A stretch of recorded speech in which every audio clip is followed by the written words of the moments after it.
तो आज हम जिस चीज़ का तज़किरा करेंगे वो है शेर की किस्में। तो सबसे पहले हम देखेंगे कि शेर किसे कहते हैं। बेसिकली मैंने इससे पहले वीडियो में मैंने बताया था कि बेसिकली अगर आपने दो जुमले इस तरीके से लिखे जिन दोनों का वज़न एक जैसा हो, उसमें रदीफ़ काफ़िए का आना ज़रूरी नहीं। अगर दो जुमले इस तरीके से है कि दोनों एक वज़न में है तो उसे आप एक शेर कह सकते हैं। एक शेर में कम से कम दो लाइन यानी कि दो जुमले होने चाहिए। तो किसी भी तरह के अगर आपने दो जुमले लिखे तो वो एक शेर कहलाएंगे। ठीक है, अब बात करते हैं नज़्म के बारे में। नज़्म यानी आपने अगर बहुत सारे शेर लिखे, वो सारे के सारे शेर किसी एक टॉपिक के ऊपर है तो इसे हम नज़्म कहेंगे। जैसे कि आपने टॉपिक लिया ज़माना, अपने ज़माने के बारे में सारी चीज़ें जितनी भी थी वो सब आपने उसमें लिखी। पूरे जितने भी शेर थे उन सब का मकसद यही था कि किसी एक चीज़ को लेकर उसकी तफसील बयान की जाए शेर के अंदाज़ में, तो उसे हम नज़्म कहेंगे। नज़्म यानी कि कोई भी चीज़ किसी भी एक चीज़ के ऊपर। ठीक है, अब आते हैं गज़ल की तरफ। गज़ल में क्या है कि आपने बहुत सारे शेर लिखे, उसमें आपका हर शेर का मकसद अलग होगा। यानी कि हर शेर किसी अलग चीज़ के बारे में, जैसे कि आप किसी भी एक चीज़ के बारे में भी अगर बता रहे हो तो किसी में आप उसकी खूबी बताओगे, किसी में उसकी खामी बताओगे, किसी में आप किसी और चीज़ की बात कर रहे हो दरियाओं की, किसी में पहाड़ों की, किसी में अपने बारे में बता रहे हो, किसी में खुशहाली, किसी में गम। यानी कि पहले शेर का दूसरे शेर से कोई लेना देना ना हो, तो उसे हम गज़ल कहते हैं। अब देखिए हम्द। हम्द जो है वह नज़्म की एक किस्म है। हम्द में आपको क्या करना होता है कि आपने जितने भी शेर लिखे तो वो एक ही टॉपिक पे होंगे, तो ये नज़्म होगी। अब वो जो टॉपिक है आपका, अगर उसमें आप खुदा की बड़ाई बयान करते हो तो उस नज़्म को हम हम्द कहेंगे। तो हर एक हम्द एक नज़्म होती है। यानी कि आपने बहुत सारे शेर लिखे और हर शेर का मकसद सिर्फ़ यही है कि आप खुदा की तारीफ़ करें, खुदा को याद करें या खुदा की बड़ाई बयान करें, तो उसे हम हम्द कहेंगे। इसी तरीके से देखिए नात। नात भी एक नज़्म है जिसमें हमें सिर्फ़ एक टॉपिक के ऊपर लिखना होता है, और इसमें जो टॉपिक होता है वो होता है हुज़ूर पाक सल्लल्लाहु अलैहि वसल्लम की तारीफ़ बयान करना, उनसे जो हमारी मोहब्बत है उसको बयान करना, और उनके बारे में अच्छी अच्छी चीज़ें लिखने को हम नात कहते हैं। यानी कि नात भी एक नज़्म है जिसमें हम हुज़ूर पाक सल्लल्लाहु अलैहि वसल्लम के बारे में लिखते हैं। और नात लिखने से पहले एक चीज़ ज़रूर याद रखें कि अगर आप नए नए शायर हो, आप कलाम सीख रहे हो अभी, और अगर आपको लिखना है थोड़ा अपने मज़हब की तरफ बढ़कर, तो आप हम्द को लिखो। अच्छी चीज़ है, क्योंकि हम्द में क्या होता है कि अगर आप खुदा की बड़ाई बयान कर रहे हो तो आप बड़ाई में कितनी भी बड़ाई बयान कर दो, कोई लिमिट नहीं है उसमें। और उसमें अगर आप गलती करते हो तो वो आपको ध्यान देना होगा। बाकी हम्द में बड़ाई बताने के लिए लिमिट्स कोई नहीं है, आप कर सकते हो। लेकिन नात में आपको बहुत ज़्यादा ध्यान रखना पड़ता है, क्योंकि हुज़ूर पाक सल्लल्लाहु अलैहि वसल्लम के बारे में आप गलत नहीं लिख सकते। यानी कि वहाँ पर आपको एक लिमिट्स दी हुई है होती है कि दुनिया की तमाम चीज़ों से अफजल हुज़ूर पाक सल्लल्लाहु अलैहि वसल्लम से है, और ख़ुदा के बाद उनका नंबर आता है। तो खुदा और दुनिया की तमाम चीज़ें, इन दोनों चीज़ों के दरमियान में रहकर आपको उनकी तारीफ़ लिखना पड़ती है। तो कभी कभी क्या होता है कि हमारे पास रदीफ़ काफ़िए नहीं होते या समझ में नहीं आता, कलामिया वज़न बिठाने के लिए हम कुछ ऐसे अल्फाजों को ले आते हैं जिनसे उनकी तौहीन होने लगती है। तो हमें इस बात का ख़ास ध्यान रखना चाहिए।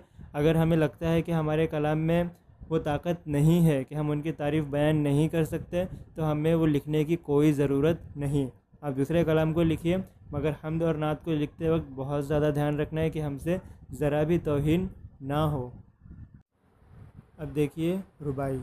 रुबाई के अंदर 4 मिसरे होते हैं, या ये कह लीजिए कि उसके अंदर 2 शेर होते हैं। रुबाई की ख़ास बात यह है कि इसमें जो 4 मिसरे होते हैं उन चारों मिसरों में आपको किसी एक चीज़ की तरफ इशारा करना होता है। और उसमें कैसा होता है कि शायर उसके जो 3 शुरू के जो 3 मिसरे होते हैं उसमें उस एक चीज़ की तरफ इशारा करता है, और जो आखिरी का मिसरा होता है वहाँ पर आकर वो उस चीज़ का खुलासा कर देता है। और आखिरी का मिसरा ऐसा होता है कि जो शुरू के 3 मिसरे होते हैं उसमें वो लोगों को घुमाता है, मतलब किसी चीज़ की तरफ इशारा करना चाहता है मगर लोग समझ नहीं पाते।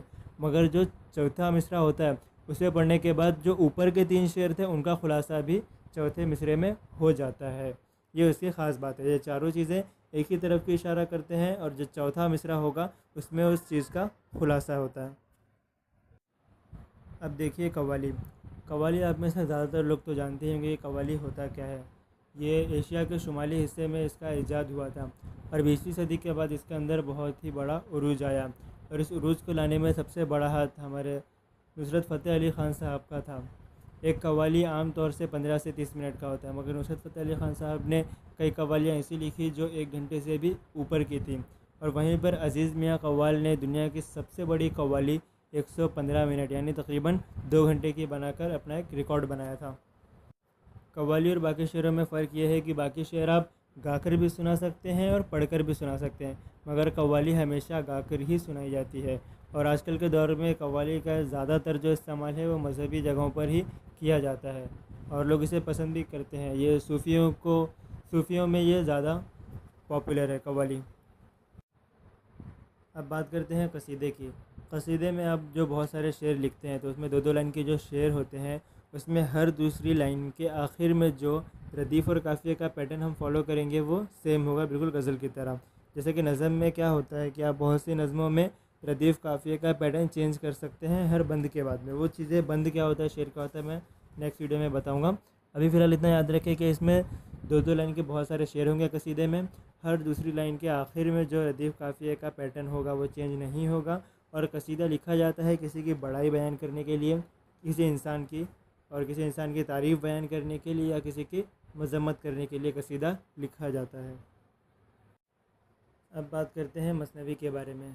मसनवी में होता क्या है कि आप जितने भी शेर लिखते हैं तो 2-2 लाइन के एक पैटर्न होते हैं और उसमें जो 2 लाइन का इस्तेमाल होता है तो हर 2 लाइन में रदीफ़ काफ़िए का इस्तेमाल किया जाता है, या तो सिर्फ काफ़िए का या रदीफ़ काफ़िए का। जैसे कि आपने 2 लाइन का एक शेर होता है, आपने पहला शेर लिखे उसमें रदीफ़ और काफ़िया सेम होगा, फिर आपने जो दूसरा शेर लिखे उसके रदीफ़ काफ़िए पहले शेर से अलग हो सकते हैं, लेकिन जो दूसरा शेर होगा उसकी दोनों लाइन में रदीफ़ और काफ़िया सेम होना चाहिए। उसके एग्जांपल के लिए मैं आपको एक तस्वीर दिखा रहा हूँ, देखिए शायद आपको समझ में आए किस तरीके से। इसमें 2 शेर हैं, पहले शेर में देखिए दोनों रदीफ़ काफ़िया सेम है, दूसरे शेर में जो रदीफ़ काफ़िया है आपस में सेम है मगर दोनों शेर के रदीफ़ काफ़िए एक दूसरे से अलग हैं। तो मसनवी का मकसद सिर्फ यही है कि आप हर शेर में, यानी कि हर एक शेर की दोनों लाइन में रदीफ़ और काफ़िए हो। शुरू में ये मजहबी चीज़ों को लिखने के लिए इस्तेमाल में आता था, उसके बाद ये इश्किया तौर पर इस्तेमाल होने लगा और आजकल के ज़माने में जो हमारे रोज़मर्रा की चीज़ें हैं उसमें मसनवी लिखी जाती है। आप ज़्यादातर देखेंगे तो बच्चों के लिए जो नज़में लिखी जाती है, बच्चों के लिए जो लोरी लिखी जाती है, उन चीज़ों में मसनवी ज़्यादा इस्तेमाल की जाती है। अब बात करते हैं कता की। कता और रुबाई, इन दोनों में कुछ खास ज़्यादा फ़र्क है नहीं। जो रुबाई होता है वो भी 4 मिसरों का होता है, एक कता भी 4 मिसरों का होता है। बस देखना ये होता है हमें कि जो रुबाई होती है उसका पहला, दूसरा और चौथा मिसरा, इन तीनों में रदीफ़ काफ़िया सेम होगा और कता में उसका दूसरा और चौथा मिसरा, इन दोनों में हमें जो रदीफ़ काफ़िया है वो सेम रखना होता है, जबकि तीसरा मिसरा दोनों में फ्री होता है, यानी हमारे ऊपर है। और कता में पहला मिसरा हम फ्री रख सकते हैं, लेकिन दूसरा और चौथा हमें रदीफ़ काफ़िया में इस्तेमाल करना होता है कता में, और रुबाई में हमें पहला, दूसरा और चौथा रदीफ़ काफ़िया के साथ इस्तेमाल करना होता है। और रुबाई में क्या होता है कि हमारे जो शुरू के तीनों मिसरे थे वो किसी एक चीज़ की तरफ इशारा करते हैं और इस चीज़ का खुलासा आखिर के शेर में आकर होता है, जबकि कता में ऐसा कुछ नहीं है। आप 4 मिसरे हैं, आप जैसा चाहे लिख सकते हैं उसमें। यहाँ तक कि कभी कभी अगर आप गज़ल के 2 शेर भी लिखते हैं तो बेतकल्लुफ़ी से वो भी कता हो सकते हैं। अब बात करते हैं सलाम की। सलाम हम लिखते हैं किसी की बड़ाई के बयान करने के लिए, जैसे कि हमने इससे पहले देखा था कसीदा। कसीदा जो होता है वो किसी बादशाह के लिए या किसी पुराने लोगों की तारीफ़ में लिखा जाता है, मगर जो सलाम है वो ज़्यादातर मजहबी चीज़ों के लिए लिखा जाता है। जैसे कि ज़्यादातर जो सलाम होते हैं वो हुज़ूर पाक सल्लल्लाहु अलैहि वसल्लम की तारीफ़ में लिखे जाते हैं, जिससे हम उन्हें याद कर सकें। और इसी तरीके से अगर कोई वली अल्लाह है रहमतुल्लाहि अलैह तो हम उनके लिए भी सलाम लिख सकते हैं। तो सलाम का जो मकसद है वो भी यही है कि हम किसी की बड़ाई को बयान कर सकें, लेकिन मजहबी तौर पर इसे इस्तेमाल किया जाता है। अब बात करते हैं मरसिए के बारे में। मरसिया जो लिखा जाता है वो होता है किसी तारीख़ी वाक़या जो कि बहुत ही गमज़दा हो, उसके बारे में लिखने के लिए इस्तेमाल किया जाता है।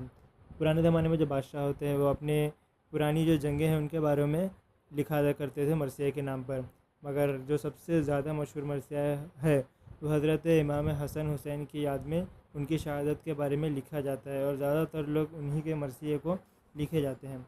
तो मरसिए का मेन मतलब यही है कि उसमें हम तारीख़ में जितनी भी चीज़ें हुई है जो कि गम की बात है, तो उन चीज़ों को हम मरसिए में लिखते हैं।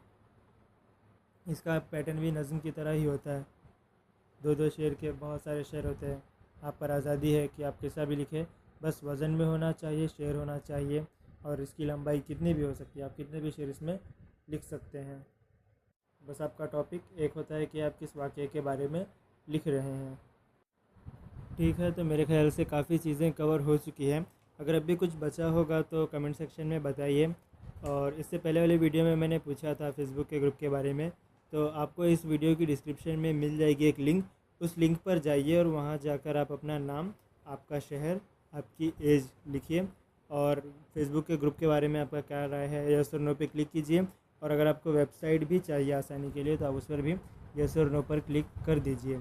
और ये लिंक मैंने इसलिए दी है ताकि मुझे भी पता चले कि जो मेरे वीडियो देखने वाले हैं, जो लोग इंटरेस्टेड है, वो कहाँ कहाँ से हैं। तो बस एक फ़ीडबैक के लिए है। आप डिस्क्रिप्शन में जाएंगे तो आपको जो लिंक मिलेगी वो फ़ीडबैक यूट्यूब के नाम से ही मिलेगी। तो आप प्लीज़ उस लिंक पर जाइए और अगली वीडियो में आपको ये फेसबुक के ग्रुप की लिंक है वो डिस्क्रिप्शन में मिल जाएगी। तो आज के लिए बस इतना ही, बाकी का हम देखेंगे अगली वीडियो में। तब तक के लिए अलविदा।